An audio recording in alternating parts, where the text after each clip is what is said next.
સુરતના સાંસદ મુકેશ દલાલે ઉત્તરાયણ રેલવે સ્ટેશનના સ્થળ નિરીક્ષણ દરમિયાન રેલવે અધિકારીઓની ગેરહાજરીને લઈને ભારે નારાજગી વ્યક્ત કરી છે। આ મામલે તેમણે કેન્દ્રીય રેલવે મંત્રીને પત્ર લખી તપાસ અને જવાબદાર અધિકારીઓ સામે કડક કાર્યવાહી કરવાની માંગ કરી છે। સુરતના ઉત્તરાયણ રેલવે સ્ટેશન વિસ્તારમાં જાહેર હિતના પ્રશ્નો અને વિકાસ કાર્યો અંગે આજે સવારે સ્થળ નિરીક્ષણનું આયોજન કરવામાં આવ્યું હતું।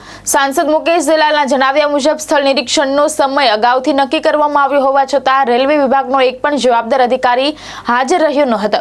આ ઘટનાને સાંસદે ગંભીર વહીવટી બેદરકારી અને પ્રોટોકોલના ભંગ તરીકે ગણાવી અને કડક નારાજગી વ્યક્ત કરી હતી। સાંસદે સમગ્ર મામલે કેન્દ્રીય રેલવે મંત્રીને પત્ર લખી તપાસ કરાવવા, જવાબદાર અધિકારીઓ સામે શિસ્ત ભંગની કાર્યવાહી કરવા તેમજ એક્શન ટેકન રિપોર્ટ રજૂ કરવાની માંગણી કરી છે। મુકેશ દલાલે જણાવ્યું હતું કે જાહેર હિતના વિકાસ કાર્યમાં અધિકારીઓની બેદરકારી કોઈ પણ સંજોગોમાં સ્વીકારવામાં આવશે નહીં અને ભવિષ્યમાં આવી ઘટના ન બને તે માટે યોગ્ય પગલાં ભરવાની જરૂર છે। તેમણે જનપ્રતિનિધિઓ અને રેલવે તંત્ર વચ્ચે વધુ સારા સંકલનની જરૂરિયાતો પર પણ ભાર મૂક્યો છે।